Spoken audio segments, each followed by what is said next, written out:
ఈ రోజుల్లో చాలామంది అధిక రక్తపోటుతో బాధపడుతున్నారు. చిన్న పెద్ద తేడా లేకుండా దీని బారిన పడుతున్నారు. బీపీ పెరిగినప్పుడు చాలా జాగ్రత్తగా ఉండాలి. బీపీ పెరిగితే గమనించాల్సిన లక్షణాలు, పాటించాల్సిన నివారణ మార్గాల గురించి డాక్టర్ ఎన్ సందీప్ వివరించారు. హైపర్ టెన్షన్ అంటే హై బ్లడ్ ప్రెషర్. ఇది ప్రపంచవ్యాప్తంగా చాలా కామన్గా కనిపించే లైఫ్ స్టైల్ సంబంధిత ఆరోగ్య సమస్యల్లో ఒకటి. దీనిని చాలామంది సైలెంట్ కిల్లర్ అని అంటారు. ఎందుకంటే ఇది నెమ్మదిగా పెరుగుతూ ఉంటుంది, కానీ పెద్ద సమస్యగా మారే వరకు ఎలాంటి స్పష్టమైన లక్షణాలు కనిపించకపోవచ్చు. ప్రపంచ ఆరోగ్య సంస్థ ప్రకారం ప్రపంచంలో సుమారు 140 కోట్ల మంది హైపర్ టెన్షన్తో జీవిస్తున్నారు. అందులో చాలామందికి తమకి సమస్య ఉందని కూడా తెలీదు. అసలు హైపర్ టెన్షన్ అంటే ఏంటి, కారణాలు, గుర్తించాల్సిన లక్షణాలు, ఫాలో అవ్వాల్సిన టిప్స్ గురించి డాక్టర్ ఎన్ సందీప్ వివరించారు. బీపీ అంటే రక్తనాళాల గోడలపై ఎంత బలంతో తాకుతుందో చూపించే కొలత. సాధారణంగా 120/80 కంటే తక్కువగా ఉంటే అది నార్మల్గా భావిస్తారు. 130/80 కంటే ఎక్కువగా వరుసగా ఉంటే అది హై బీపీగా పరిగణిస్తారు.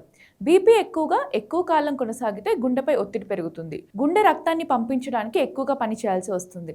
దాంతో క్రమంగా రక్తనాళాలు, గుండె, మెదడు, కిడ్నీలు, కాళ్ళపై కూడా దుష్ప్రభావం పడుతుంది. హై బీపీ ఒక్క కారణంతో రాదు. జెనెటిక్గా, లైఫ్ స్టైల్ లేదా ఇతర ఆరోగ్య సమస్యలు, ఇలా చాలా అంశాలు కలిసి దీనికి కారణమవుతాయి.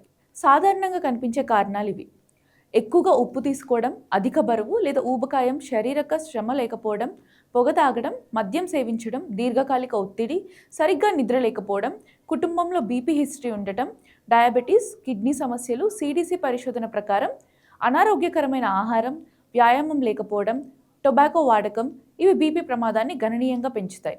హై బీపీలో పెద్ద సమస్య ఏమిటంటే చాలామందికి ఎలాంటి లక్షణాలు ఉండవు. అందుకే రెగ్యులర్గా చెక్ చేయడం చాలా ముఖ్యం.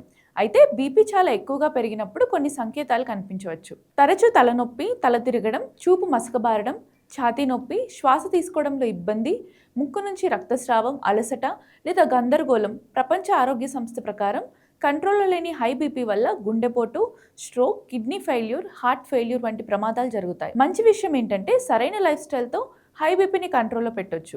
నిపుణులు సూచించే విషయాలు ఇవి: ఉప్పు, ప్రాసెస్ చేసిన ఫుడ్స్ తగ్గించాలి, పండ్లు, కూరగాయలు, తృణధాన్యాలు ఎక్కువగా తినాలి, క్రమం తప్పకుండా వ్యాయామం చేయాలి, బరువుని కంట్రోల్లో పెట్టుకోవాలి, పొగ తాగడం మానేయాలి, మద్యం తగ్గించాలి, రిలాక్సేషన్ టెక్నిక్స్తో స్ట్రెస్ కంట్రోల్ చేయాలి, బీపీని రెగ్యులర్గా చెక్ చేయాలి. Centres for disease control and prevention సూచనల ప్రకారం ప్రతి వారం కనీసం 150 నిమిషాలు ఒక మోస్తారు వ్యాయామం చేయడం బీపీ నియంత్రణకు సహాయపడుతుంది. హైపర్ టెన్షన్ నిశ్శబ్దంగా రావచ్చు, కానీ దాని ప్రభావం చాలా ప్రమాదకరం. ముందుగానే గుర్తించడం, రెగ్యులర్ చెకప్లు చేయించుకోవడం, రోజువారీ అలవాట్లలో చిన్న చిన్న మార్పులు చేయడం ద్వారా పెద్ద సమస్యలను తగ్గించవచ్చు. ముఖ్యంగా కుటుంబంలో హిస్టరీ ఉన్నవారు లేదా లైఫ్ స్టైల్ కారణాల వల్ల ప్రమాదంలో ఉన్నవారు తప్పనిసరిగా జాగ్రత్తలు తీసుకోవాలి.